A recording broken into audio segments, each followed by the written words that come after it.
durante de semana passada, nós arrasamos uma apelação arriba Cuerpo Policial, diferentes divisões do Cuerpo Policial, mas também arriba Rode Kruis, para aumentar a vigilância e controle. E ao junto com o consejero e secretário-geral de AZ, o senhor Robert Candelaria, junto com o parlamentário Otami, nós estamos aqui para dar apoio na tanto o posto de polícia, guiar para a senhora Nadal e também para o posto de lo qual se trata Rode Kruis, com Marla aqui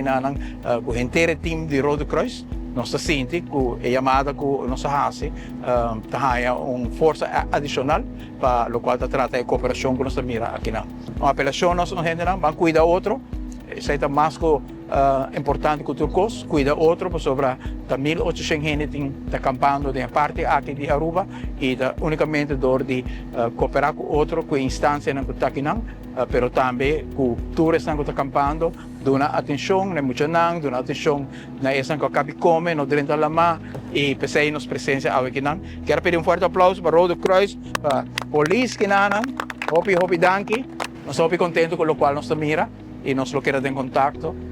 com todas as instâncias para mostrar que o governo tem também para apoiar esse trabalho importante aqui.